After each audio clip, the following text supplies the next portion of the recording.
Hello there, fellow nerds. There will be spoilers for the finale of Ahsoka, also known as Episode 8, also known as The Jedi, the Witch, and the Warlord. We see what you did there, Dave. Obtrusive Lord of the Rings references weren't enough. You needed to stick in an obtrusive Narnia reference, too. It's all good, I laugh. Oh goodness, I'm just gonna spill out my thoughts in no particular order because I'm in grad school now, so I don't have a ton of time, and since when have I ever worried about order anyway? Here we go. So, we got an Anakin moment. I was starting to think we wouldn't. I know I started with the end, but it's the first thing in my mind because it was the last thing in the episode. We also got Morai, Ahsoka's bird, who's some kind of avatar for the daughter of Mortis. Both of those were on my list. We got them. Perfect.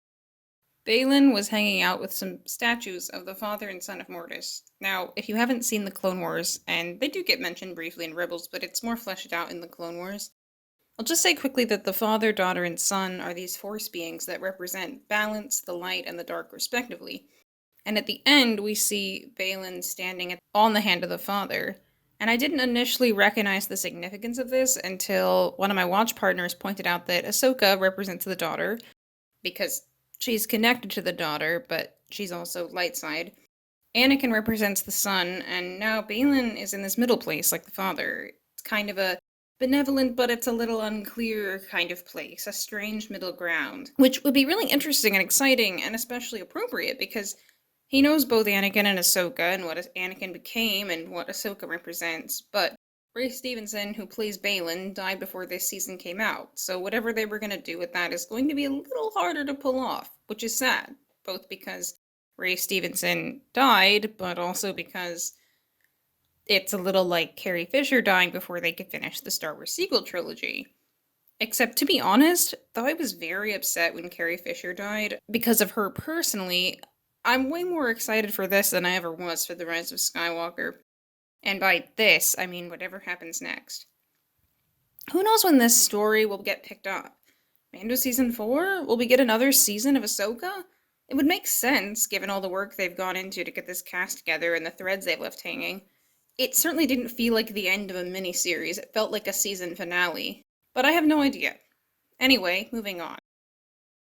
It's a little disheartening to see Ezra and Sabine split up yet again, but I like what they've done with positioning Ahsoka and Sabine, finally working together as master and apprentice, at peace with each other. And that means that they're in the same place as Shin and Baylan, which is interesting, whatever they're going to do with that next. Shin is in charge of these warlords, and Baylan was hearing the Mortis beings call out to him. It's interesting because in the Clone Wars, sorry, little side note here, this was not in my script, Anakin is told that his destiny is to stay on Mortis, and to take the father's place because he's dying. It's kind of unclear why. But anyway, Anakin refuses to stay, and I wonder if Baylan, because he also kind of represents that meeting place between dark and light, could have been hearing the father call out to him. And someone I watched with speculated that maybe Mortis, because they find it in this strange little cube thing in space, somehow encapsulates part of Peridia, and so it was kind of a portal there, but it doesn't really feel like Mortis, so, well, aspects of it feel like Mortis. Anyway, that's all speculation. There's zero proof there. There's zero real evidence. So anyway, back to the characters and where they were left. After finally getting her moment of the Force actually working for her, Sabine finally listens to Yang and decides to stick with Ahsoka. And yeah, that leaves Ezra on Thrawn's Star Destroyer, going home the way he came, but at least she didn't risk leaving Ahsoka to get killed. Honestly, for once, Dave Filoni made me really wonder if Ahsoka was going to die. Probably for the first time since she fought Vader. Okay, I worried when she fought Morgan the first time, but the actual risk to her was much higher this time because Morgan had extra powers and backup, and it was a season finale, and we didn't know whether it was the end of her show or not. Morgan getting Night Sister magic and then dying, that was okay. She was scary, but I felt like more could have been done with her in this series if she was going to get killed at the end.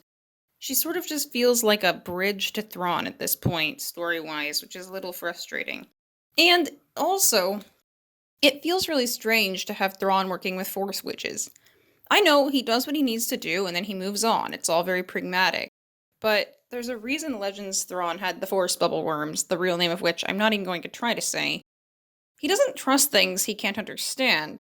But that's not how the Force works, so I'm glad we got rid of the worms, even if that means something of Thrawn is lost. Speaking of Thrawn, we kind of got the moment I was predicting where Thrawn mentions to Ahsoka that he knows Anakin. This is a huge victory because it means that the Thrawn novels that take place during the original trilogy with flashbacks to the Clone Wars have been left canon. Specifically Thrawn Alliances, which is the one that has flashbacks to Thrawn and Anakin interacting in the Clone Wars, which is my favorite. So, happy about that. Such a good book. And I had to look this up, but Thrawn calls Ahsoka a Ronin, which I'm sure made many people think of Hawkeye in Marvel and his murder spree, as I did. But I now understand that both that and Thrawn's comment are references to the original meaning of the word, which apparently harkens back to feudal Japan, and it means a samurai who's either not working for a warlord, a samurai that has been disowned, or a wanderer or outcast. I don't have to explain why all these things fit Ahsoka so well. Besides that, there's the fact that ever since Rebels, there's been a lot of samurai references with Ahsoka's lightsaber hilts having a black and white diamond design that looks a lot like a classic katana hilt, plus her outfit from Rebels looks a bit like samurai armor. I've also heard that there are people who've been saying that since she started fighting with one lightsaber, she fights more like a samurai. Now she's lost one of her sabers, which really surprised me, but that means that form is probably going to stick. I do kind of wish that Thrawn had actually named Darth Vader. That's my one wish for that scene that didn't pan out, but otherwise I loved their interaction. He reminds her yet again of that potential for darkness inside her that parallels Anakin's. Even though I think that probably has less hold on her than it might have had earlier in the show, that's still a big oof. Circling back a bit, I loved seeing Ezra, Sabine, and Ahsoka working together, with their contrasting lightsaber blades and Ezra and Sabine's banter. But one of my favorite moments in the whole episode was the whole show, was the one where Ezra builds his new lightsaber. Yes, it was very funny, and classically both Huyang and Ezra, arguing about where to put stuff and how to do things, but the fact that they brought up Ezra's master Kanan in the way that they did. Out of story, of course, it highlights Sabine and Ahsoka's troubles, set up their interaction afterward, and also introduces Kanan more fully to the non-Rebels fans watching the audience, but as a Rebels fan, what meant the most to me was the fact that Ezra was able to meet, for the first time in a very long time, a new person who knew Kanan, which is really special, partly because Kanan was his master and that means a lot. It's kind of like how Ahsoka can interact with Huyang and he knew Anakin, but now Ezra has a lightsaber that has the same emitter as Kanan's, and it's blue, both like Kanan's lightsaber and Ezra's original lightsaber. And it's just so good and emotional, and I love it. And I realized not long after finishing the episode that the reason Huyang asks him who taught him to build a lightsaber was to see if he had anything like that he could give Ezra, which is just... I love Huyang. He's so sensitive and sweet. Small sidebar. I've thought a lot about what happened to Ezra. A lot. It's been one of the biggest questions in Star Wars for a very long time. More than half the time I've been a fan, in fact. Though the fact that we had absolutely no idea what happened meant that it was ripe for interpretation from the perspective of fanfiction, for some reason I spent more of my time thinking and writing about what Hera and Sabine would have been up to in the interim rather than trying to picture what Ezra was doing. So it took until the gap between episodes 7 and 8 to realize how hard the early days of his time on Peridea would have actually been. It took his comment about the Noti taking him in when he really needed it to get my imagination going, and it hit me that when Season 4 of Rebels ends and Ezra rides off with Thrawn and the Purrgil, Kanan has just died. It's not that big of a gap between his death and the finale at all. And that was hard enough when he was with the rest of the Ghost crew. How much worse it must be for him to carry that alone, among people who initially wouldn't even understand his language, and to carry it without knowing if his plan to save his family actually worked the way he planned or not, with indeterminate time alone ahead of him. Anyway, moving on. I do kind of wish, though, that we'd gotten to see Ezra and Sabine talk about the fact that Huyang just dropped on Ezra that Mandalore was completely wiped from existence, basically, and Sabine's family died. Seems to be Sabine gave Ezra the G-rated version of the original trilogy, because the PG-rated original trilogy still shows you Alderaan blowing up, and I kind of feel like that's the kind of thing she'd leave out too. But who knows? Maybe she just left out Mandalore because it was personal. And just one final thing, last but not least, Ezra and Hera's reunion. Wasn't quite what I'd imagined, given that Sabine and Zeb weren't there, but stealing a shuttle from Thrawn and arriving in stormtrooper armor is just so classic Ezra that I could have laughed despite the intense emotions of the moment. Always a plan, never a good one. Also, when he says he's home, he means he's back to Hera and Chopper and the rebellion turned republic, but unless I'm very much mistaken, he comes home to the home one. Rather appropriate and a good justification for ignoring the fact that around this point in time, in the books, Hera's flagship was the Lodestar, not the home one.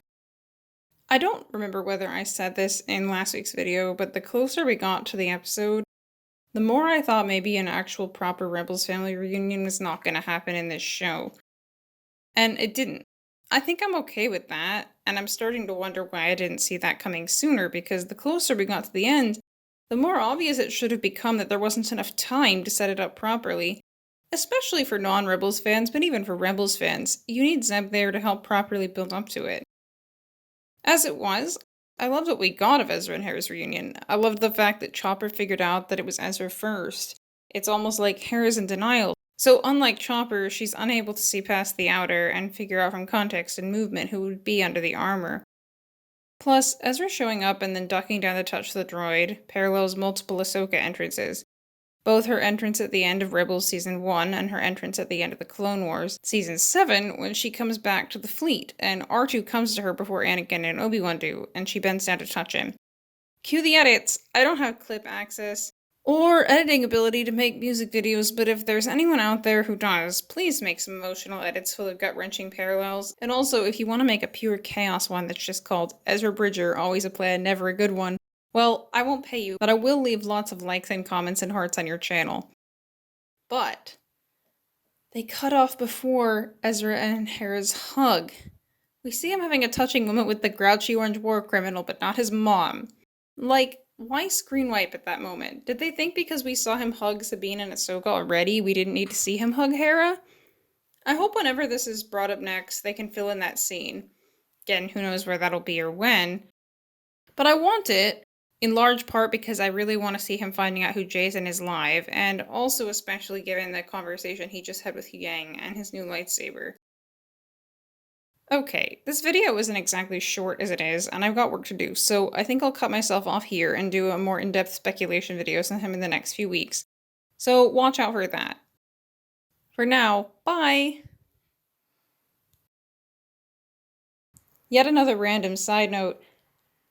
I saw someone suggest on Reddit that when Hera shows up and they ask him who he is, he could just say Jabba the Hutt like he does in Rebels a couple of times early on. It would have a bit punctured the moment, but it would have been very funny.